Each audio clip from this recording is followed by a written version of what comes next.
And one of the things we know about LA is that LA living means LA driving. A lot of the inspiration that I receive for my, my writing stems from the many hours that I spend in the car on the 405 freeway. So the two pieces that I'm going to read to you today highlight my experiences, my love of Los Angeles, some of, as Paul talked about, my themes of motherhood, and just that experience of making my way through traffic, often with a backseat full of sons that are giving me an earful, to say the very least. The first piece I've titled, Parenthood in the Village of Angels. Whenever I hear people complain about Los Angeles, I can't help but think they've never seen its terrain through the eyes of a child. Having grown up here and having also chosen to start a family in the City of Angels, I'm assured of its magical qualities, especially because my children, in angelic splendor, remind me so. When I see traffic, they see tiny flowers, growing on the median, breaking through the hard cement, tenacious petals waving hello in the breeze. When I see unwavering warm weather, they see endless summers, flip-flops, and snow cones in November, a night swim for an after-school treat. When I see far too spread apart stretches of the city, they see coastal views of the setting sun or the Hollywood sign atop the Santa Monica Mountains. Navigating the roads from the backseat of my Kia reveal a kaleidoscope of magnificent colors, delicious smells, and assorted sounds for my children to uncover. When they see a construction zone, I see the orange glow of a parent's grind, punching a clock, turning the hands of time into folded palms and bedtime prayers for their little Angelinos. When they hear car speakers blasting so loud that their tiny feet and swaying car seats move in a musical jamboree, I hear a radio rewind of the Watts Prophets, West Coast hip hop, G-funk, and that wannabe B-girl in me.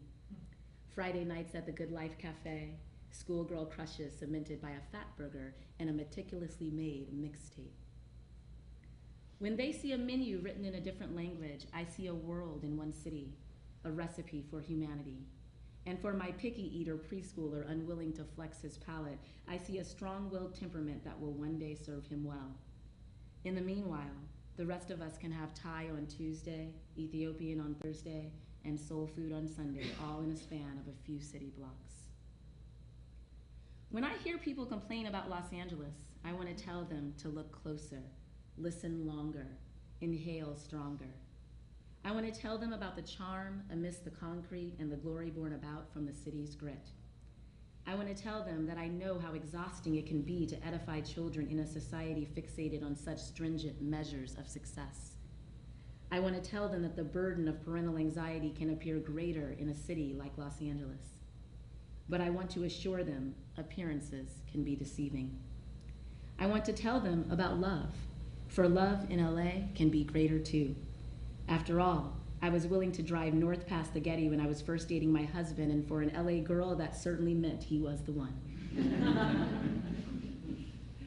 And the day my 8-year-old directed a family friend all the way to our home while offering sage advice on how to avoid the 405, I knew I had done something right.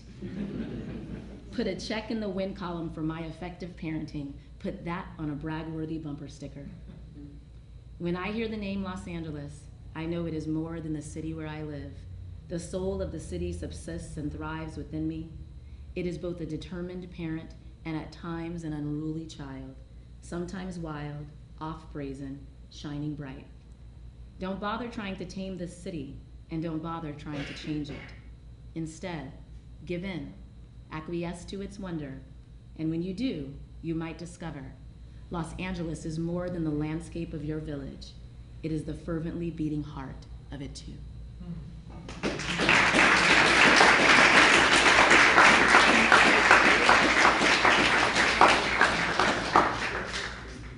Thank you. The second piece is an essay, and are there any Star Wars fans out there? Okay, so it's an essay that speaks again about my journey in the car, my journey of motherhood, but it also speaks about my fractured relationship with my father and Star Wars. So thank you. When the evening traffic transforms into bursts of brake lights, that's when my son's rapid-fire questioning begins. There is no escaping the questions, and for the most part, I don't mind them. Traveling through the inner workings of his mind can be an effective distraction from Los Angeles gridlock. Thankfully, he learned long ago I didn't have all the answers. Why is the moon following us? How much does the sky weigh? He has come to accept my inevitable I don't knows and my continuing deference to Google.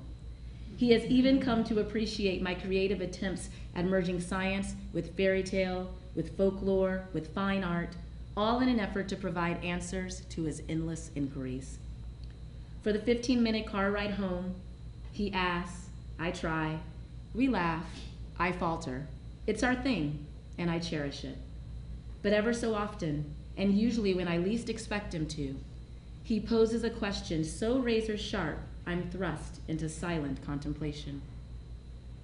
Yesterday's blunt force came after an enthusiastic discussion about the release of Star Wars: The Force Awakens. Through the rearview mirror, I could see his 8-year-old eyes widen with talks of galaxies far, far away. His long lashes shooting skyward like 4th of July sparklers, his smudged eyeglasses sliding downward like an amusement park attraction. It was a beautiful few minutes to behold, and then silence. What's wrong, sunshine? Why so quiet? I just realized something and I don't know how to tell you. My son's concern for how I might receive his statement is simultaneously sweet and alarming. Just tell me. I won't be mad. I don't think you'll be mad, but you'll be sad. I'll be okay. You can trust me. Suddenly I began to see an older version of my little boy staring back at me. What was left of his baby cheeks had disappeared. What remained was a sharp jawline met by a strong, square chin. He was being valiant for me. He didn't trust I could handle what he had to share. Mom, I think your dad may be a hologram.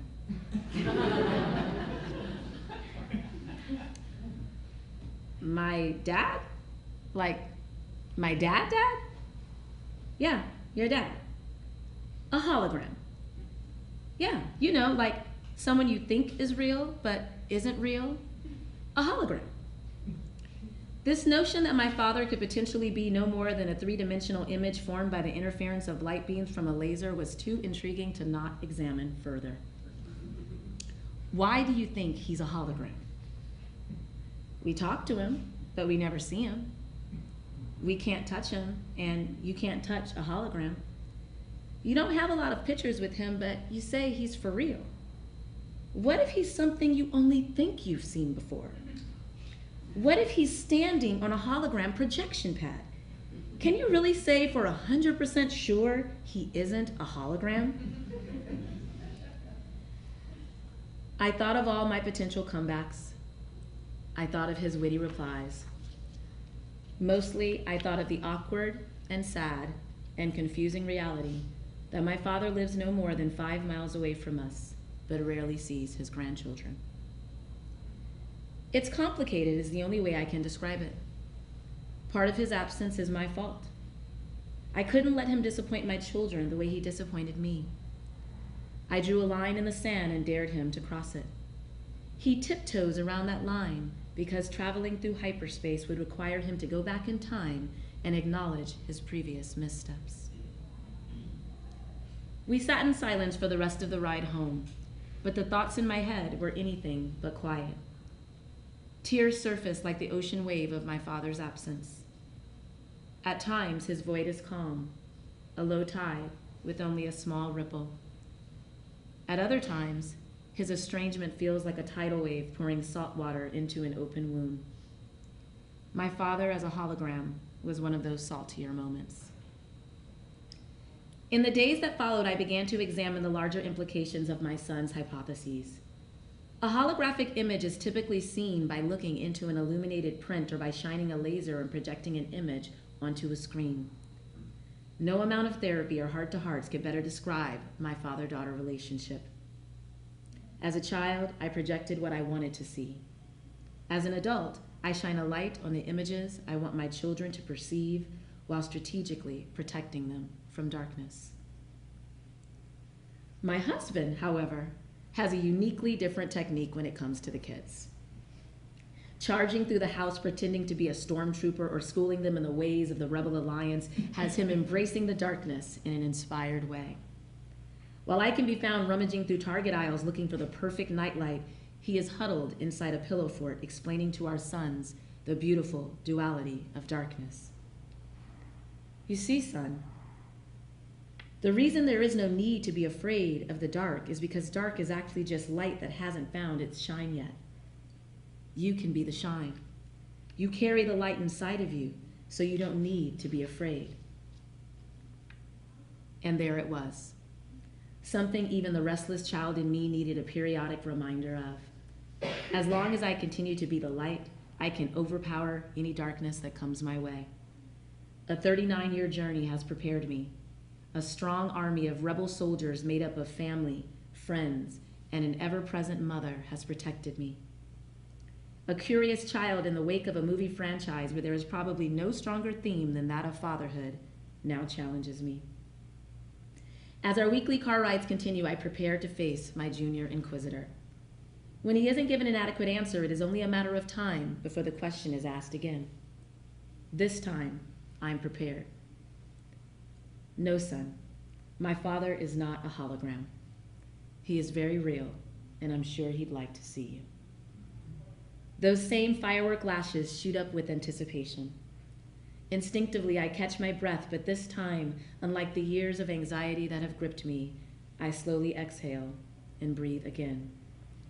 No matter what happens, promises kept or broken, my son's light is already a fair match for the darkness. And then there's his father. Thankfully, far more than a photographic technique, always present and in living color, sprinting through the house with a homemade lightsaber.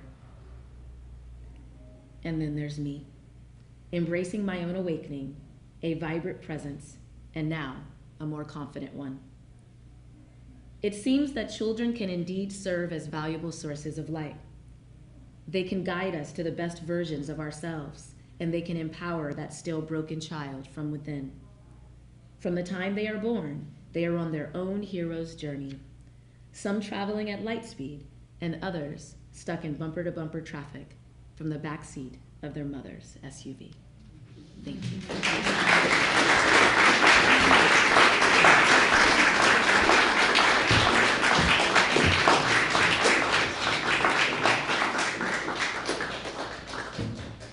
So I thought we might give one more hand to Ryane Granados.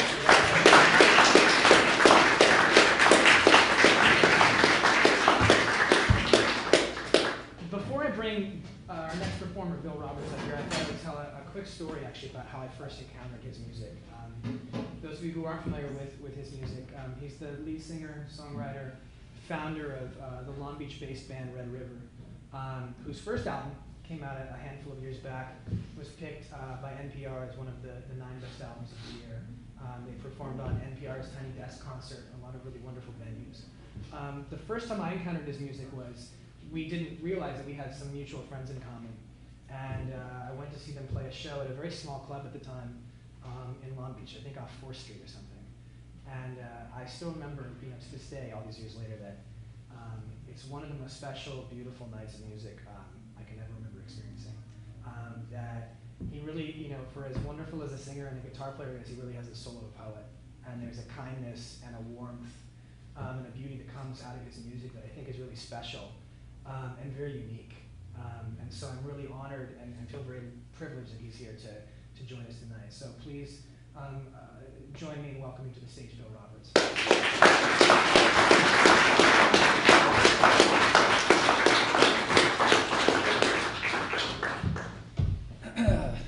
Thanks, Paul, for not building that up too much. No pressure. Yeah. Full disclosure, that was all true, and now I totally suck. So yeah, my name's Bill. Nice to meet everybody here. I thought I would play a couple songs, but also kind of talk a little bit and tell some kind of stories and some things that I've been thinking about.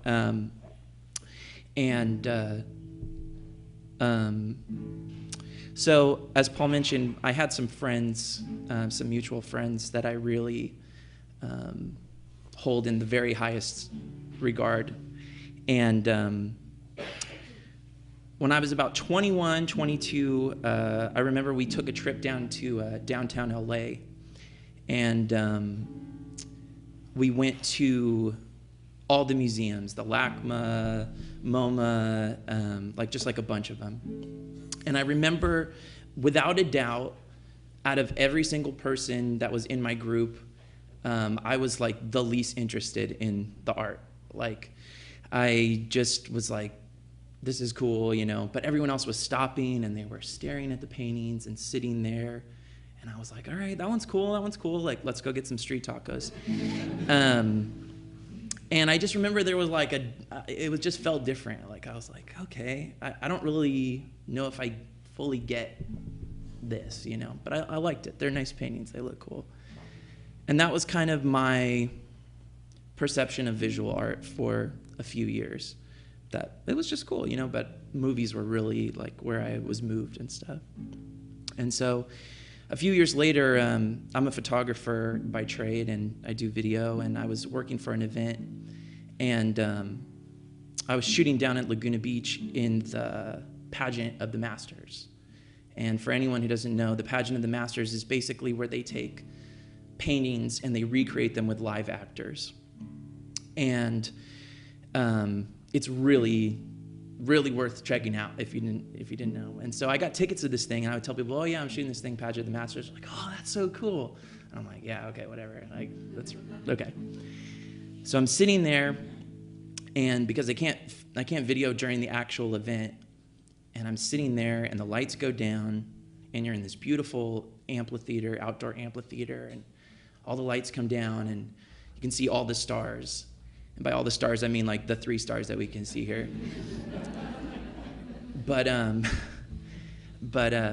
all of a sudden, the lights come up, and there's a painting, and it's like this huge thing, and there's a narrator, and there's music, and they're talking about the paintings and about the history and about the brush strokes and about all this stuff. And all of a sudden, I'm like, dude, I love art. This is like way cool. Like, I get it, And I was so moved by this whole experience. And I realized that the factor that I was missing, the component that I was missing to appreciating the art never changed, because it really changed the way I see paintings and statues and all this kind of stuff. They didn't change, that the change happened with me, and that the thing that I was missing was context. I was missing the context of the art, of the piece. And I was just experiencing it in this very cursory kind of way. And I realized that that is the human experience. That is us being alive. We can go through our lives, oh yeah, that's cool, I did this, I went on that vacation, whatever. But there is this other context of like, whoa, like there's some heavy stuff going on here, Like, what is being alive? What is living on this planet? What does that even mean? Like, I was reading this thing about there's like multiple universes now. I'm like, all right, that's even crazier, okay. So to me, there's always kind of this tightrope walking of being in that kind of zone of basically the spirituality and kind of the everyday living that we all have to do. And so the songs that I'm going to kind of play tonight are really kind of bringing that into everyday living. So this first song's called Drew.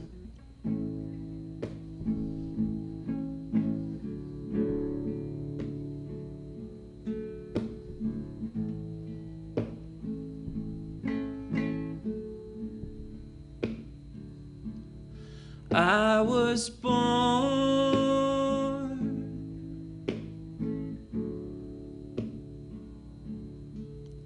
by the river,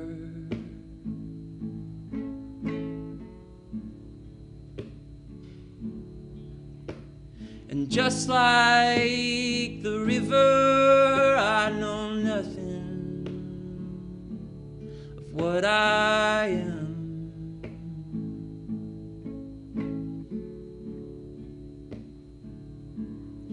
I get used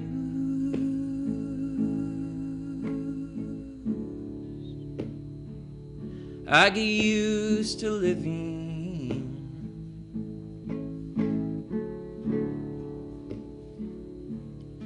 Even though I'm dust come to life in the night with a view of the universe.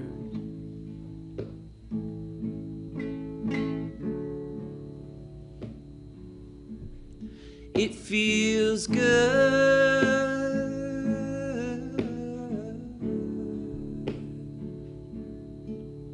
driving home.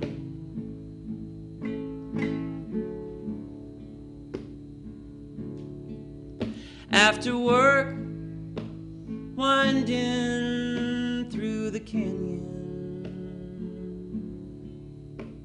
alone.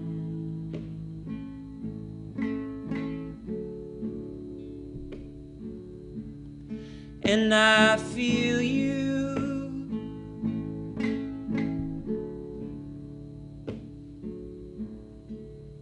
in the car.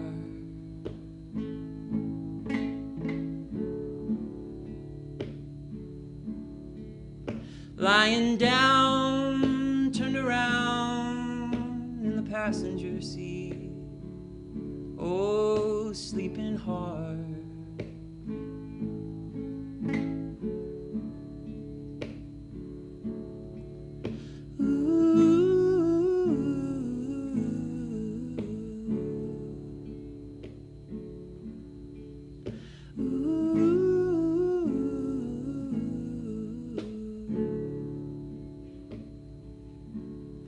There are horses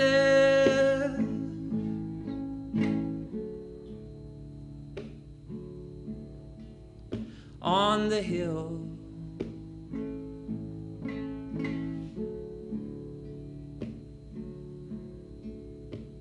standing in the breeze under the tree,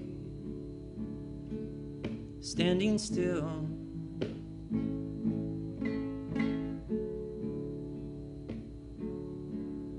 And I watch them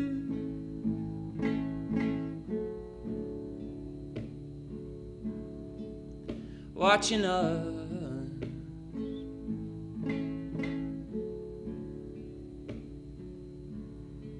And for a second I forget, I reach my hand out and try and wake you up.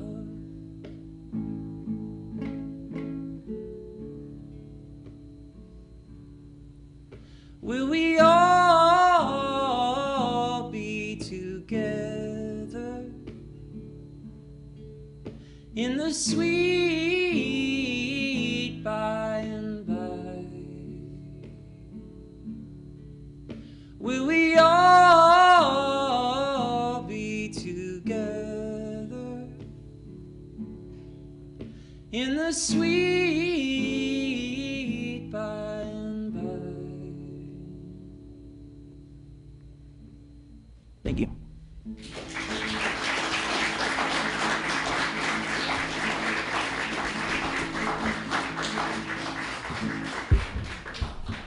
That was my percussion at the end. That was my drumming that I'm doing. Can you guys hear the guitar? Everything sounds... Okay, cool. Cool, thank you.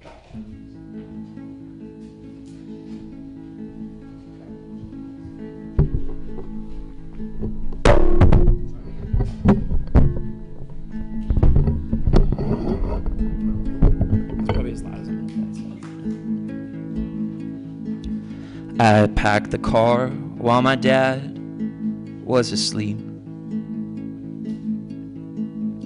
and I left home the day I turned 18. Left my footprints on the pavement outside by the wet grass, and I never went back.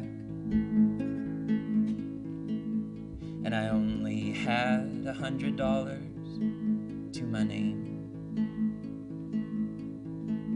So I slept in my car till I found a place to stay, with the pictures of my mother in the trunk, a box of her stuff. Running from home out on my own, something calling me. Lost in the light, a dog in the night, howling for no one.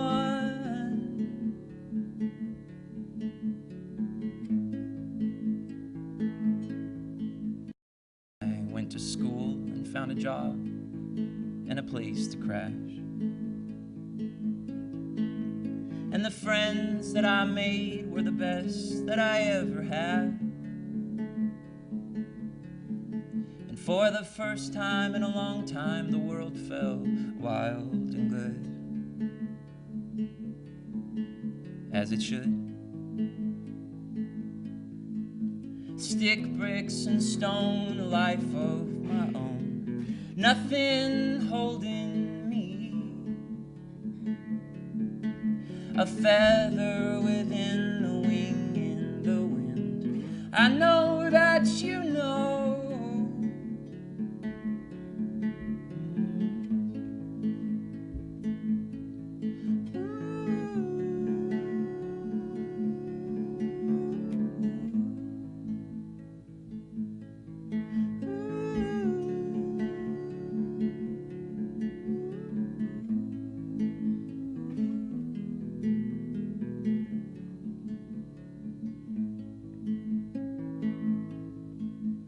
Then I fell in love, and I could not be stirred or swayed. And I held onto it like a bird trying to get away. And the echo when I let go of the furious sound that it made could fill this place.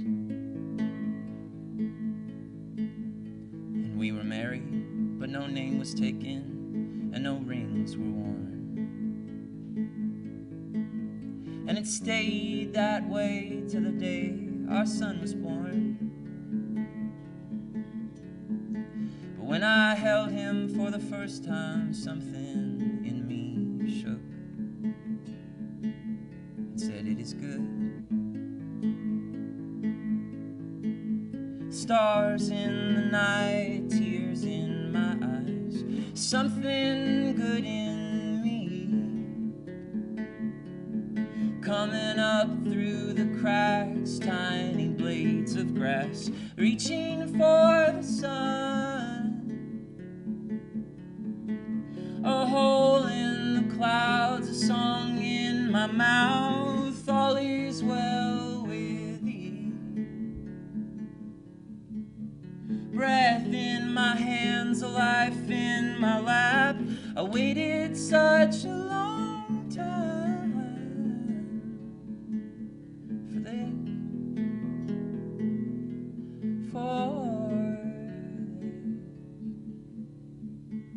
for thee.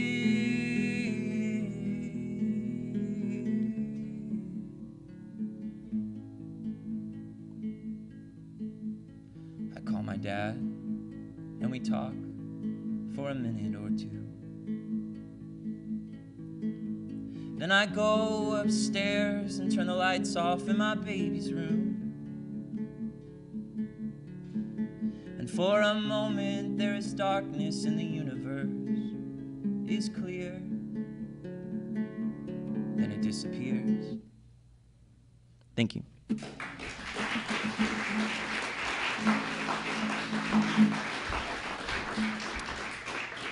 So, real quick, I got any Monet fans in here? Yes. Woo! Claude Monet, my man. That's it. That's the end of what I was going to say. Just making sure everywhere. I actually do that every place I go. At the gas station, people are like, "Whoa, that guy's really into Monet." And I'm like, "No, Monet."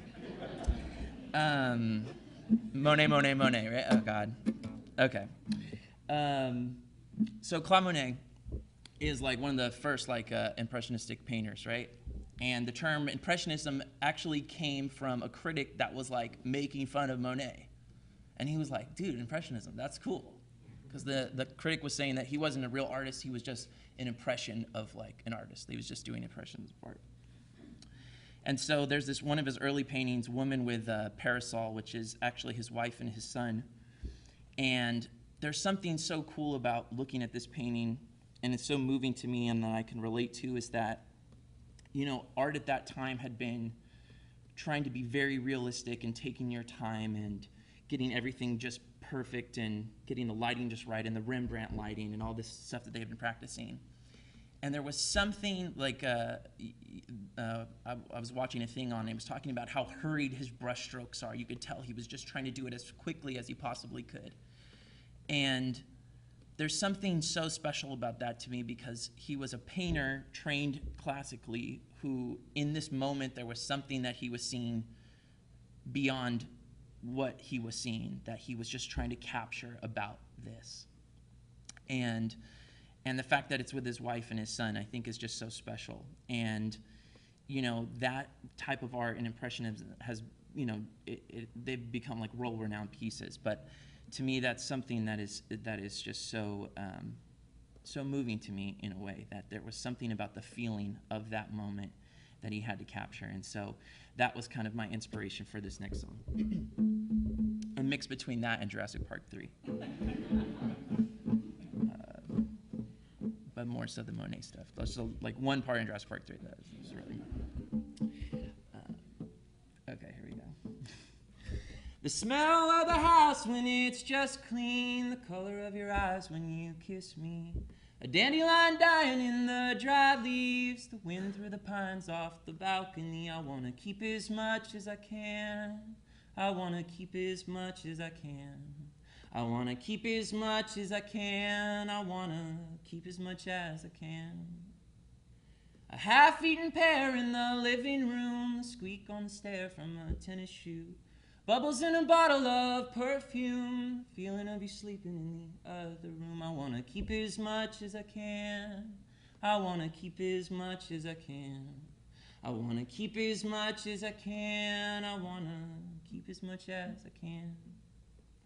The stars in the desert on a clear night, the feeling of you telling me it's all right. The folded up laundry on the daybed, the sound of the choir singing amen. I want to keep as much as I can. I want to keep as much as I can. I want to keep as much as I can. I want to keep as much as I can. The dust through the light by the window, a curl in the crease of my collar, the sound of her breath when she lets go, and the song that I sing on my way to work, so I can keep as much as I can, so I can keep as much as I can, so I can keep as much as I can, so I can keep as much as I can. Thank you. Do I got time for one more? I can do one more?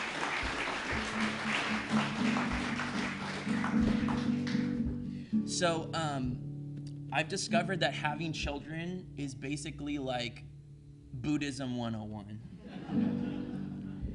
Because one of the first rule about Buddhism is you don't talk about Buddhism. And the second rule about Buddhism is that, I'm sorry, once I became a father, I had the worst dad jokes. Like, okay. The second rule of Buddhism, it's a lot of it is like that I got from it. I'm not going to summarize Buddhism. What I got from it, from reading a little bit about it, was that desire is like the root of all unhappiness. And putting yourself and like thinking about what you want first is like a one-way road to like being unhappy. And so kids basically help you to realize that you don't matter at all. Like nothing you want to do like matters at all. And like right when I started having kids, I started reading about Buddhism. I'm like, wow, that really flows together like really well. But I discovered something really interesting when I stopped thinking about myself and when I started putting everything into my kids and not wrestling with it, because there's like, you put your kids first, but you're still like, hey, I need to do this. And you know, when you really just kind of give up, let go, and stop thinking about yourself completely, like it's very freeing in a way. And it's giving me like, I don't always hold on to that, but when I do, it's very special, and it makes me really happy. So this song is about my little baby son, and It's called The Eclipse.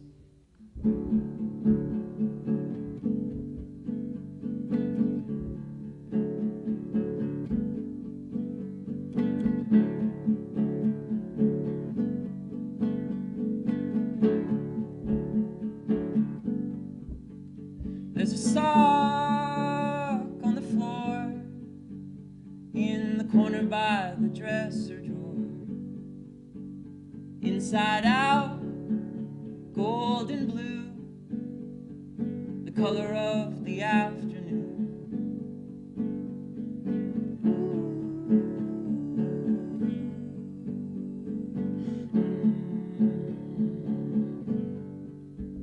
The room is clean and kind of quiet. Some kids are playing right outside. While you sleep on the bed, your body glowing like the sunlight through the curtains.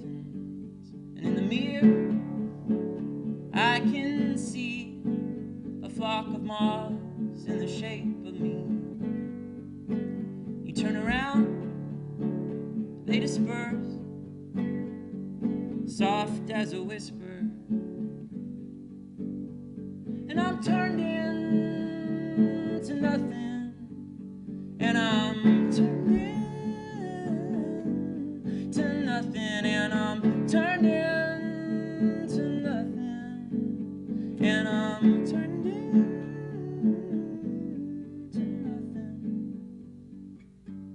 We pack up, go for a drive, feeling grateful to be alive. Watch the eclipse through the fog, standing outside the truck in the parking lot. You put your head on my chest and let it rise and fall with my breath. I disappear from view, from the distance and the darkness when I hold you. And I'm turned into nothing, and I'm turned into nothing, and I'm turned into nothing, and I'm turned into nothing, and I'm turned into nothing, and I'm turned into nothing, and I'm turned into nothing, and I'm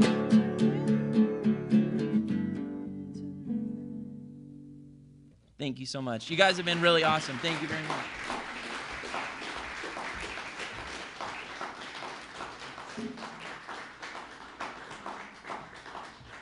So one more hand of a round of applause.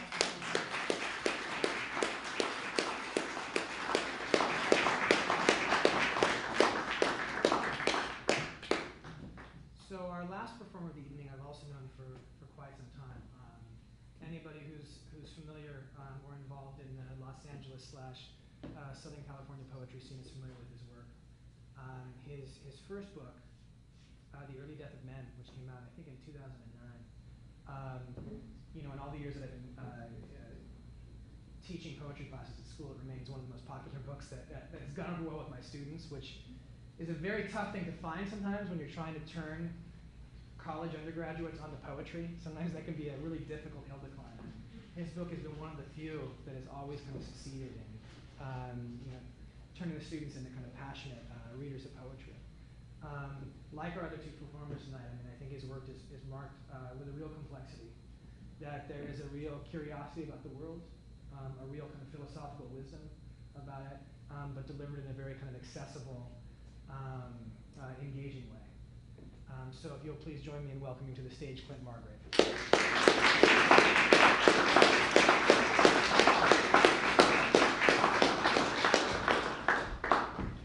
It's okay, I'll get this myself.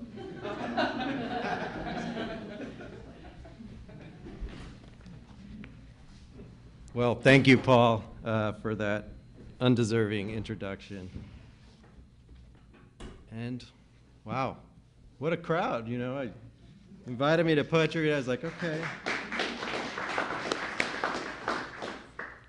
prepared to read for 3 people, you know. All right, well, I find it amazing what you say about your students. I was just thinking, what a nice crowd, what great talent was reading up here. What the hell am I doing here? And how am I going to blast these people with all this darkness that I write about? So I was trying to think of, maybe I have a few poems that are not as dark as usual. I just have to figure out which ones.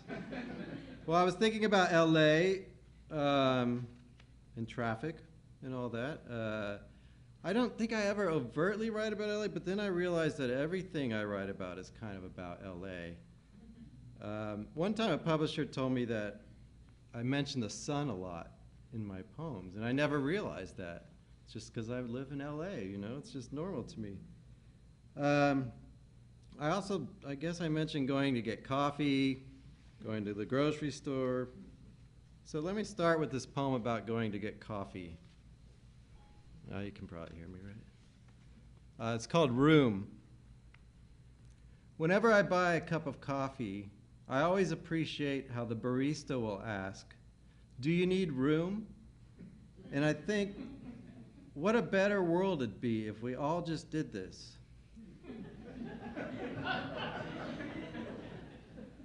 You're at work, the stress piled up, when the boss nudges you, pops the question, and off you go home for the week. Your lover, after spending days with you, wakes up and at the nod of your head, without saying anything, gets dressed and leaves. You're on the freeway, about to miss the exit, when the driver in the next lane sees your blinker, gently taps his brakes, and with a flash of his lights signals you're clear. Imagine what could happen at the borders of India and Pakistan, Israel and Palestine, China and Tibet, or the inner borders of harsh judgment and bitter regret. Imagine if the Pilgrims had asked the Indians, Cortez the Aztecs, just before he turned around his ships. Imagine a suicide bomber ordering his last mortal cup of Java at a Jerusalem cafe, doomsday device strapped to his chest, only to be astonished by the barista's question nobody in his terrorist training camp ever bothered to ask. It's a basic amnesty carried far beyond a coffee cup, that whether or not it intends to be says a lot about the importance of allowing each other space to feel and think. Yes, I always tell the barista, even though I don't take cream, because with room, nothing ever spills, creates a dark black stain, scorches me.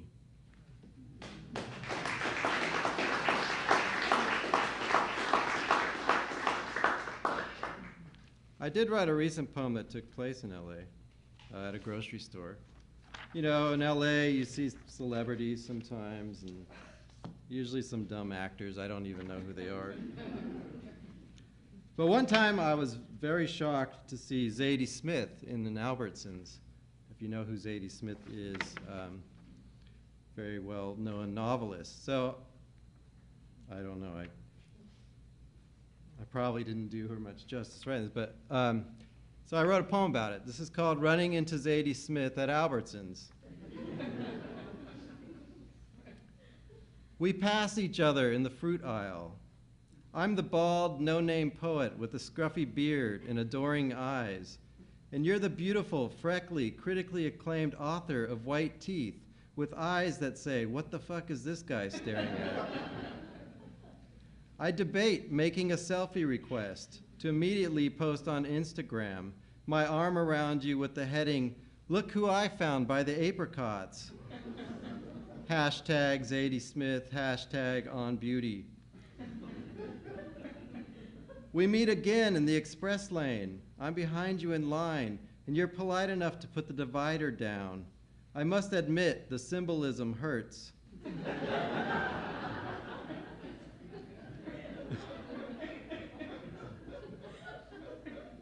I'm buying tortillas for breakfast tacos, bleach for laundry, and an expensive bag of cherries for my girlfriend.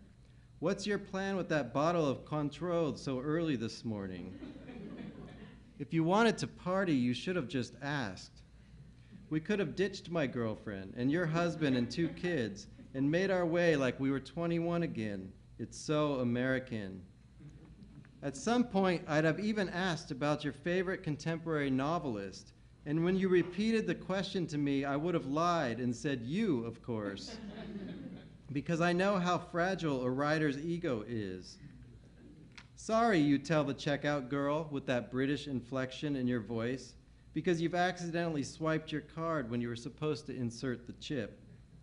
The checkout girl's less impressed than, say, the committee for the Whitbread First Book Award, and she rolls her eyes. It's not your fault. Maybe she's just having a bad day already. Maybe she's worrying about something else, a fight she had with a friend, an unpaid bill, a shitty landlord, probably not that bad review of her latest novel in the Irish Times. Truth be told, you do seem distracted as your fingers type the buttons on the keypad to pay, where my own fingers will soon touch. Maybe through some keypad osmosis, I'll contract a worldwide readership too. Because currently, I can't even get my friends to like my Facebook posts. But you don't know that, and why would you? You're already through the door, and I'm still standing here wondering what this all costs.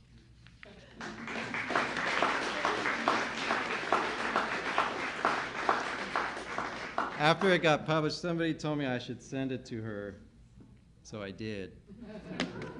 I never heard back.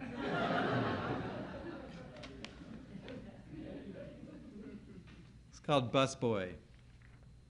Maestro Juan called me when I told him I was going to quit waiting tables and go back to school to be a teacher. By the end, I still couldn't carry more than 2 plates at a time, but I'd learned the right way to serve a martini without spilling it. I'd also learned the best food in the house wasn't on the menu, but made by the Mexican cooks after the boss went home. Friday night's prime rib special became Saturday's carne asada tacos. Sunday mornings meant chilaquiles and football until the customers arrived. After work, I always stayed for my free shift drink, which was more like staying for a free drinking shift. One day, Juan didn't show up. Rumor had it he'd been deported. Something about his wife, something about the cops, something I didn't want to know about. Then 2 days later, there he was, wiping ketchup off a placemat. Said they'd bust him across the border and he'd turn around and bust right back. Even though I'm somewhere else now, having crossed some other border, I can still hear his laughter. Busboy, he said, winking as he held up a wet rag.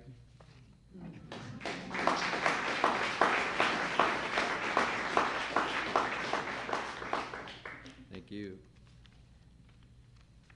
Let's see, let me get into some of these books. Get to the depressing stuff now. It had to happen at some point. So I ran out of poems that weren't just depressing. This is called Lost. I was 10 when my mother left me at the grocery store. It must have only been a couple hours. I didn't take it personally. Spent the time looking for a coin so I could call her on the payphone. Remember those? Now, 30 years later, it's she who feels left somewhere. When she asks me to pick her up from my sister's house where she's lived the past 5 years. I want to go home, she tells me. But you are, I insist, knowing she means back to that place before old age and dementia and the death of her husband. I am, she says. I thought I lived somewhere else. It's not likely she'd remember ever leaving me at the grocery store, or how, when she finally realized it, she called the manager in a panic, asking if he'd seen a little lost boy roaming down the aisles, wondering where his mother went.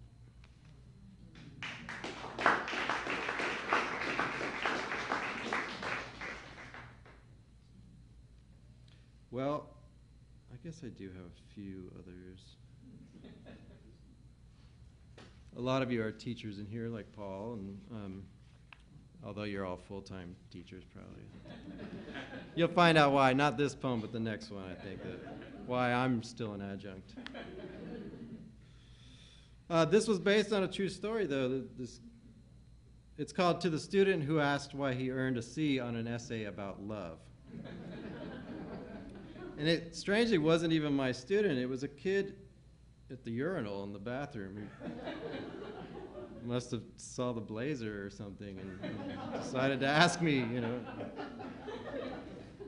So it got me thinking about that. To the student who asked why he earned a C on an essay about love.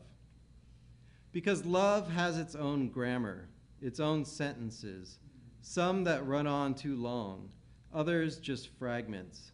It uses a language not always appropriate or too informal and often lacks clarity.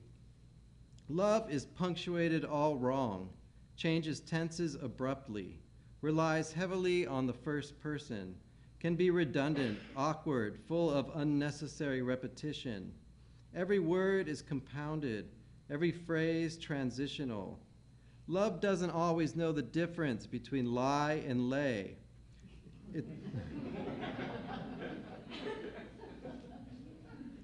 Its introductions sometimes lack a well-developed thesis. Its claims go unfounded. Its ad hominem attacks call in question its authority. With a style that's inconsistent, a voice either too critical or too passive, love is a rough draft in constant need of revision, whose conclusion rarely gives any sense of closure or reveals the lingering possibilities of a topic that always expects high praise and more often than not fails to be anything but average.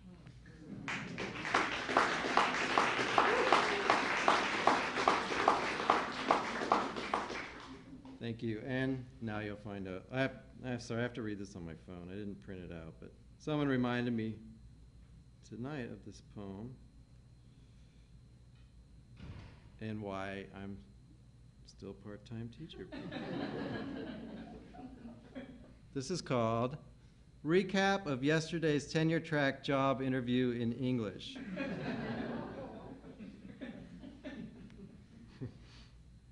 True story. They asked me for an adjective to describe myself as a teacher, and I gave them a noun.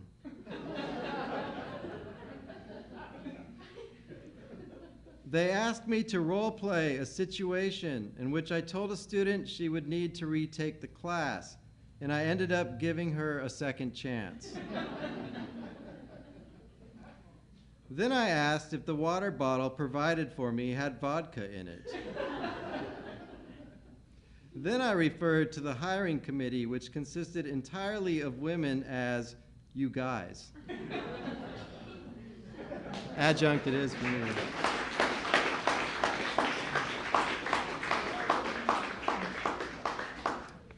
Let's see, how are we doing on time, Paul? I never keep tracks. Okay. Let's see then.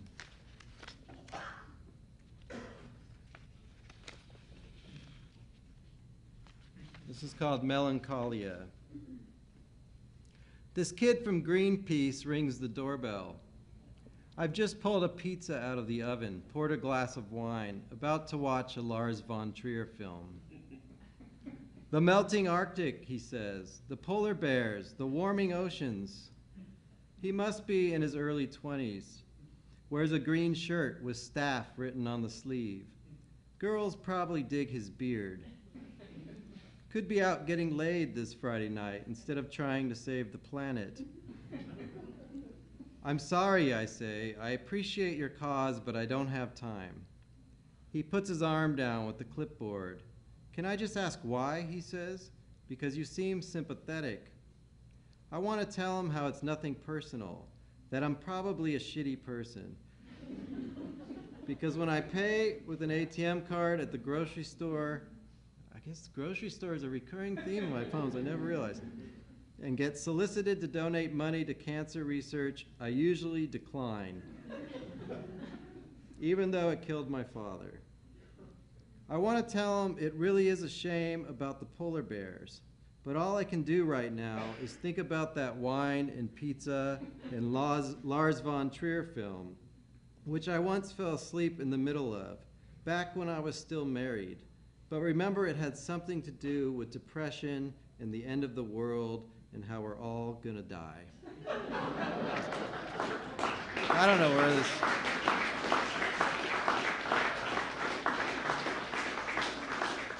I don't know where this shit comes from. So I'm actually a really optimistic guy in life, you know. I like to party, have fun, you know. Okay, let me see what...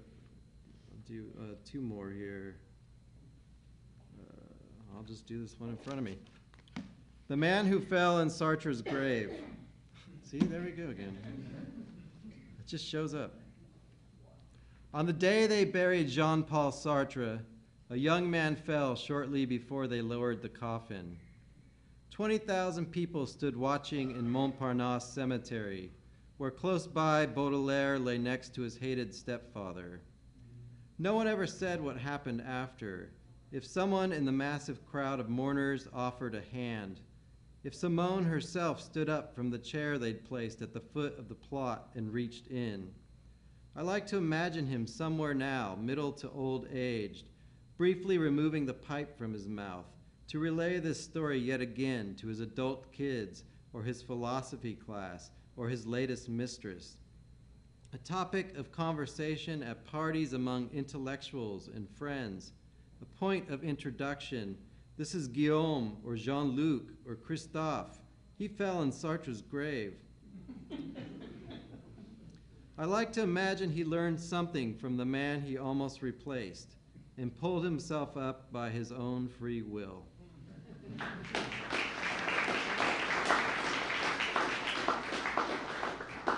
Okay, I will end with this one, if I can find it somewhere. I guess I'll just look at the table of contents. I never quite have a set list when I do these things. The last reading I did was in a planetarium, and it was in the dark, essentially. And no one could see me, and I was sitting behind this microphone. And it took a long time. They can't see you flipping through the book, so it was just silent, like I was a DJ on a radio. And I was looking for one poem in the wrong book.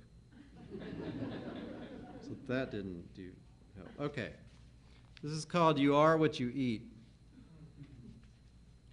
I always thought it was more important what came out of your mouth than what went in.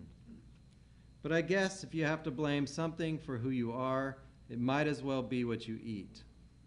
Of course, you are not that pastrami sandwich or garden burger you had for lunch yesterday, any more than you are what shoes you wear, what you think at certain times of day, or what you do for a living. Still, if I could be what I eat, and if I could eat what I wanted, I'd eat nothing but the sentences of Ernest Hemingway, the sculptures of Rodin, the self-portraits of Egon Schiele, the paintings of Munch and Picasso and Modigliani. I'd eat all of France and Italy and Portugal and Spain. I'd eat the UK too, and Japan, and the entire Mediterranean. I'd eat the Musée d'Orsay, the bars of Long Beach, maybe not. The grapes of Sonoma, the music of the Jam.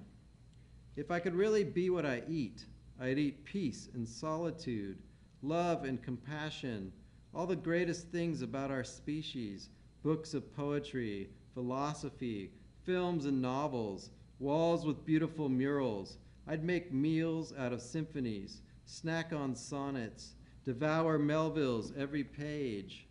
I'd also eat the greatest scientific discoveries, Newton's gravity, Einstein's relativity, Darwin's origin of species. I'd eat string theory like string cheese, wormholes like they were made of gummy, nebulas like nectarines. I'd eat the sun and all the gas giants rolled up inside the curvature of space. I'd eat distant worlds and parallel ones too, and the texts of every religion, every god and goddess, every Job and Judas, gobble them all up until I'm fat and full and bloated and have to vomit them out just to find myself again. Thank you.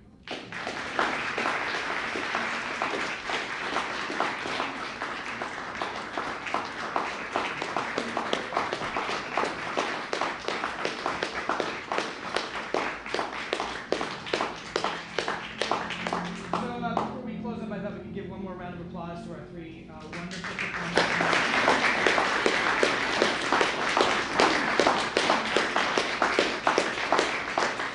I also wanted to mention both of Clint's recent books are for sale on the table over here for $10 each. If anybody's interested, please stop by the table before you go. So this was a really wonderful night, and I wanted to thank all of you guys for coming out and sharing this evening with myself and with Kate and with everybody else at the Art Center. We certainly hope you had a good time and that you enjoyed the wonderful performances. Ideally, we're hoping to turn this into a rather regular thing here at the center.